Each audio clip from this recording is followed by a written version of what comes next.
Okay, guys. I honestly, this is kind of like a very spur of the moment video. Uh,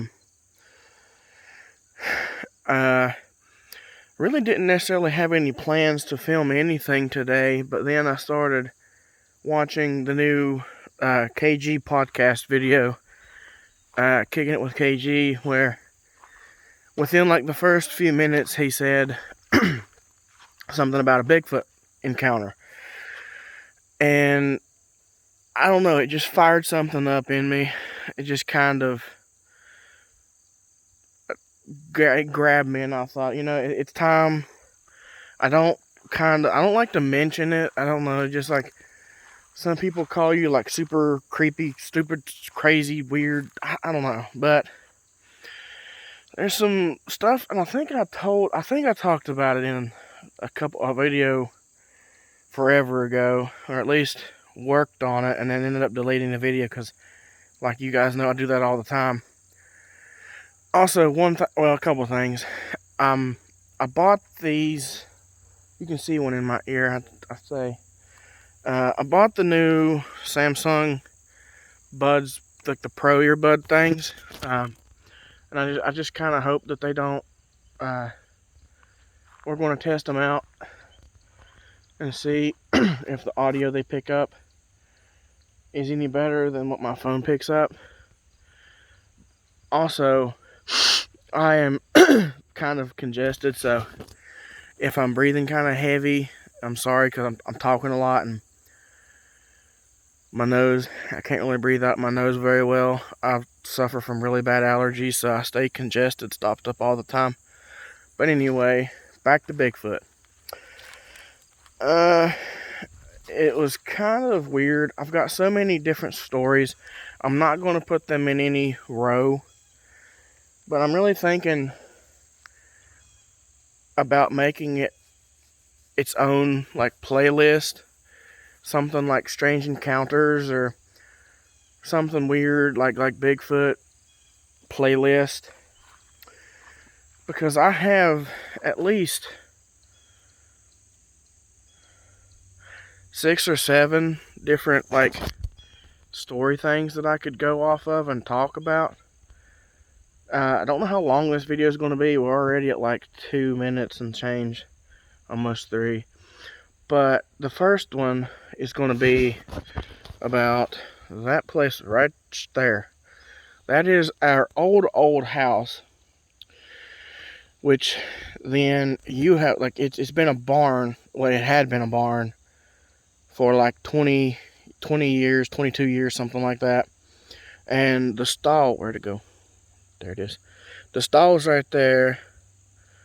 Well, let me just turn the camera and show you. This is relevant because we used to have our Dobermans. We used to have 2 Dobermans, and this is way overgrown up now. But you'll see, this right here was the horse stall. This is where the horses would come in at, and there's all kinds of horse crap. Well, on the other side of that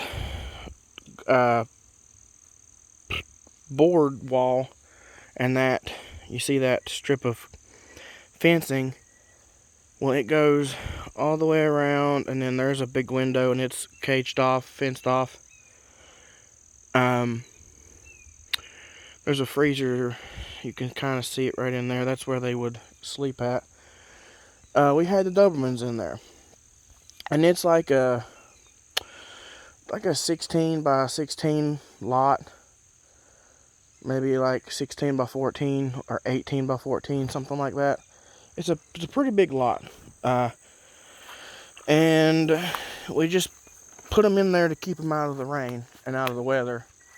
There used to be a roof on here. We took this roof off a while back, but everything's just kind of deteriorated. But the dogs weren't in there whenever the roof was gone. Like, it had a roof on it whenever the dogs were in here. Much more sturdy, stable. Now it's falling in.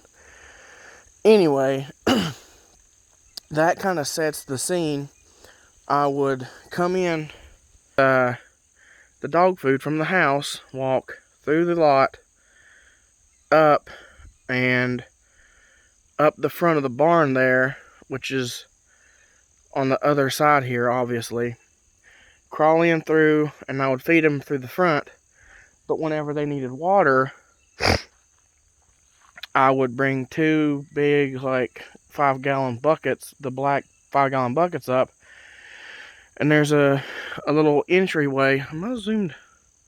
Can't zoom out. Okay.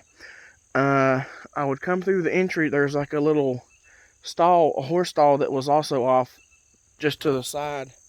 The door for it is like right where the ladder is, right here where all this stuff is grown over. And there was like, I built a frame that kicked off into the main part of the barn, and I built a frame around it so the horse couldn't get into the barn or in through the barn, because it was safe for people to walk through, but if a 800-pound horse hoof about the size of like my hand would step on it, they could have fell through. So we just kept that part of the barn locked off. But it was enough to where you could crawl underneath, like you could bend over and get underneath. And I would bring those buckets over, and I would come up to the pond. Let me turn here. I would walk through here, come up to the pond, walk up this little walkway, and there's that tote that's in the water right there. Will you shut up, bird? Go away. I'd get the water from that and bring them back 10 gallons of water. If I can find that bird, it might cease to exist. It's really annoying. Although I do have this, I have it set right now. Oh, I see you. That's a blue jay. That thing needs to die anyway. I can actually turn on noise canceling on these headphones, but I just kind of figured that it would be easier to hear. I have it set to where it's on speaker mode around me, so I can hear everything around me, including that really, really loud blue jay. Anyway, I would get their water from this tote and take them 10 gallons of water. And that was my routine. And a lot of times I would have to do it at nighttime, because you've got so much stuff being like busy. So, excuse me, you do it in the evening time or at night.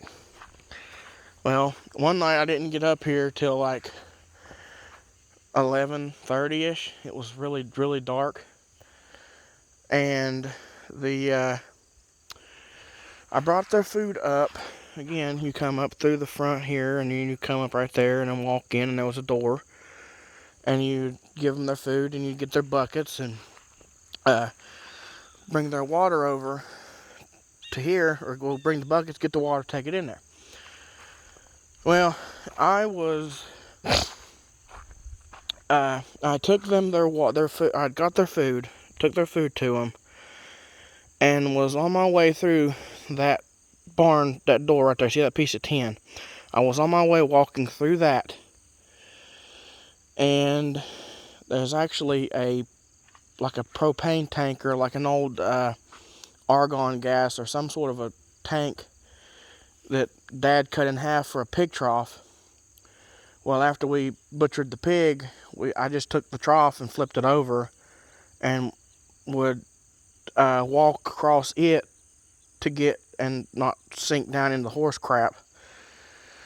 So I was on my way coming out that door right there, and I would say from here, from the pond to where I'm standing to that barn is 20 yards, 25 yards, maybe. Well, I come up here. Well, actually, no, never mind.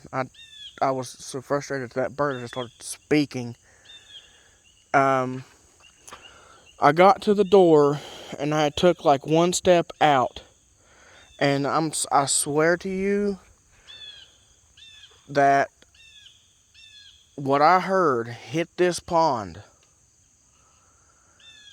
It sounded like somebody took like a 200-pound rock and just threw it into the pond. Not rolled it, like threw it. Something hit this pond so hard. And mind you, I have just like a very light flood beam headlight. It was not a precise beam. It didn't have any distance to it whatsoever. It was just pretty much so I could see the ground and not trip over a horse print, like a deep horse print. And whenever that happened, I had the light on my head, and I also had a small light in my pocket. And it scared me so bad. I could not move. Honest to goodness, I could not move. Because the only thing that you want to do is like, you want to get sight. You want to put sight, your eyes, on what just made that noise. Because I'm telling you, it sounded like a horse jumped into the pond almost. Like, it was crazy. It had that smack sploosh. Like whenever you smack water, how you hear that clap, the clap first, and then the splash. Not like something round or whatever. It sounded like something smacked the pond with like the force of Jesus. So I rip the light out of my pocket and I click it, and I'm just like looking everywhere, trying to see, because I knew where it would come from, and it was like exactly like right where I'm standing here. It couldn't have been no far, like no distance at all, and I couldn't see anything. So it was in this area. It was 100% on this side of that box. And I heard the splash, and I froze, and I hit the light, and I'm looking like I'm just trying my hardest to see. I don't know. There's like something about, like, if you see, even if you would like make eye contact with it, it would be less scary than hearing it, thinking it's what you think it is, but don't know where it's at. Like, once it makes that noise, is it going to move? So I just drop the buckets, turn around, and I tell you what, I think I might have that barn. There's a pretty big, like 20-foot or so steps from, like, once you get out from under the old barn, the horse stall, to the other side of the barn. I may have touched down 2 or 3 times. I was hauling, and I jumped, and I could show you pretty much here in a second. I'm gonna just take my word for it. It's about it's above my belly button height, and then you got to climb like a 3 or 4 step ladder thing that me and Dad made to get up into there. And that was my daily routine. I had to climb the ladder, give the horses or give the dogs their food. If they needed water, which the 10-gallon buckets or 10 gallons of water lasted them 3 or 4 days. So that right there is just one of the crazy instances. I can't say it was Bigfoot, but because I never physically laid eyes on it then. But a couple days later, we were watching a TV show, and it was like Expedition Bigfoot. And this dude explained that he was walking up a river and kind of accidentally snuck up on one, and it smacked the water to like startle him, scare him off. And whenever this guy explained the story, like, you can tell whenever a person's Well, some people can tell whenever a person is faking or whenever there's a legit, they're speaking the truth. And I have recently kind of figured out, like, I'm pretty good at picking up whenever somebody's lying to me. I've helped my buddies ditch crazy chicks because of it. It's weird, but I can kind of pick up whenever people's speaking a bunch of crap. This dude borderline broke out in like tears, and he started like almost having an anxiety attack reliving that experience. And I felt like I could feel he was being honest. So it is very sketchy, and I didn't hear after the fact. I didn't know about that. That was something that they did until after the fact. So to say that I just caught a Bigfoot off guard and he smacked the pond, I don't know if he was like trying to get a fish or if he was getting a drink. I don't know. But call me crazy, call me weird, whatever you want. I'm telling you, that was 100% an honest, to God, true story. The horses, mind you, I'm not an idiot. I went and I made sure that like all the horses and stuff, the horses were down in, like they weren't even in this field, like this lot. They were in a completely different spot. So it couldn't have been the horses, and there ain't any other animal. I would have, if something would have jumped into the pond, you'd have heard the jump, then you would have heard the splish, splish, splish, splish of something swimming. No, this was just something that smacked the pond, and I heard one splash, and that was it. So there was no swimming involved unless it just jumped and dove and stayed under. I don't know. But that is 100% real. I will put my hand on a Bible right now, and that would be my sworn testimony. There's weird stuff happens in these woods around me. I have a story. I don't know if I talked about it, but I was trying to set up a coyote trap last year, and I actually have a legitimate story about that. I don't know if it was, again, Bigfoot or if it was some sort of alien paranormal thing. I don't know, but I heard bells. I'll explain that in a different episode. But that was my first episode of Paranormal Strange Encounters. Hope you guys like it, and I will see you next time.